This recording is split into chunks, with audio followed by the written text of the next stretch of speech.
Hey there, cats and kittens.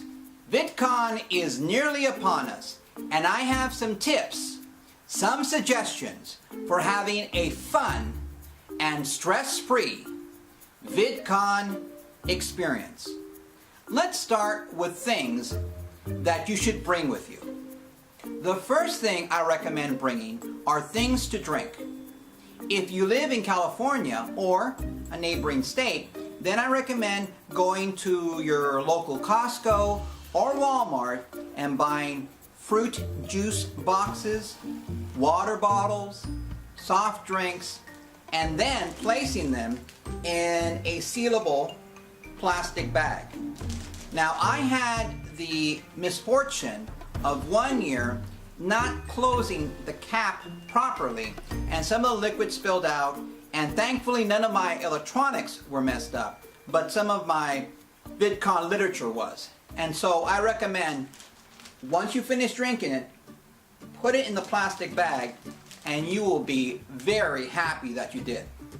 Snacks. Now I have here some custard cream crackers, energy bars, or just small snacks that you can put in your backpack will be very helpful. Also, if there's anything else you like to enjoy, such as cookies or chips or anything of the sort, again, go to your local Costco or Walmart, or if you're coming from out of state, on your smartphone, just bring up Ralph's or your local supermarket, and you want to do that because I promise you all the food and drinks at the hotels are going to be marked up incredibly. Have your VidCon badge handy with you at all times.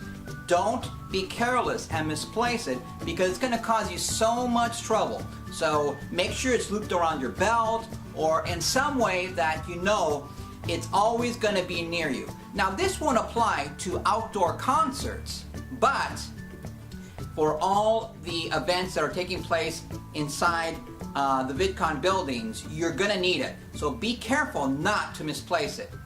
One of the many wonderful things about VidCon is you're gonna meet a lot of people. So one website I can recommend for business cards is Moo. I'm going to have a link to Moo in the Oracle Square below. And when you ask others for their business cards, try to make it a priority to, number one, write on the business card the circumstances by which you met them, and then follow up. Send them an email. Let them know how much you enjoyed their company, and in doing so, you can nurture a friendship or develop a business relationship for a collab or something of the like, which could benefit both of you down the road. Before the conference starts, program into your cell phone the VidCon security number. If you're approached by someone who maybe they're filming a prank or simply said, after you've given them a verbal warning that you want to be left alone and they don't, if you just feel scared or threatened by a person or persons, the VidCon number is a great way to get people on your side. What are some things that you should bring for your electronic devices? Well, make sure that you have extra phone chargers, extra batteries, SIM cards, memory cards, or anything that will ensure that your electronic devices work properly. Other helpful things to bring are pencils, pens, Sharpies, in case the YouTuber you want to get a signature from has forgotten his or her Sharpie, a notepad, and an eraser.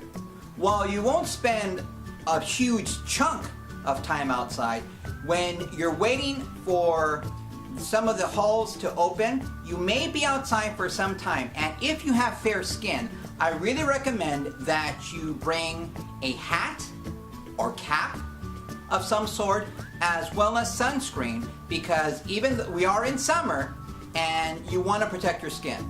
Another health tip is stay hydrated. If you feel even a little bit thirsty, drink up.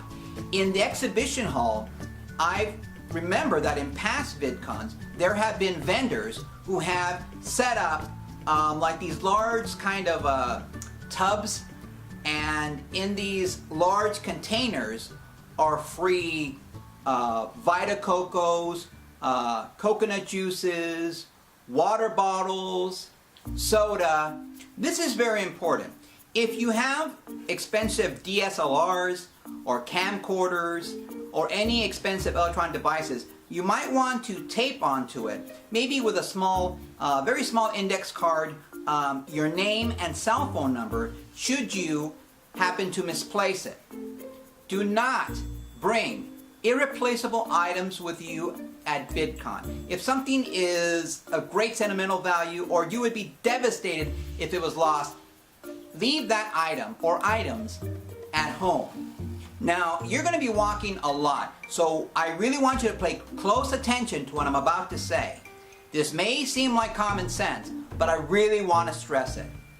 Wear comfortable shoes. Okay, well, that's all good and fine, but what if I get bored? I get there early and I want to just leave VidCon and get a nice lunch or check out some things. What can I do? Well, if you go outside the Anaheim Hilton, where visitors are being dropped off in cars and taxis, there's like a little island there, and there is a bus ticket dispenser. The prices are very reasonable for the all-day ticket on the buses, and there are buses which will take you directly to California Adventure, Disneyland, and downtown Disney, and it'll bring you right back. And off the top of my head, I believe it was like maybe between $3 and $5 for these bus tickets, but it's time well spent, as some of the parking situations at the hotels are a little bit crazy, especially if you leave and come back. So I recommend, once you get there, leave your car there as much as you can and use the local buses. Are there any things I shouldn't do? Yes. I recommend, under no circumstances, bother YouTubers during their private times. And those would include, okay, hey, I'm going to the restroom, or hey, I'm having a private lunch or dinner with my friends. Those are 100% inappropriate times to ask for a signature, to ask for a photo, or an interaction. Question to the video: what are you looking forward to most at VidCon? Have an awesome day, and I would be super stoked if you were to follow me on Pinterest, Twitter, and Tumblr at Lord Coyote 2000. Take care now. I'll be talking to you very soon. Bye.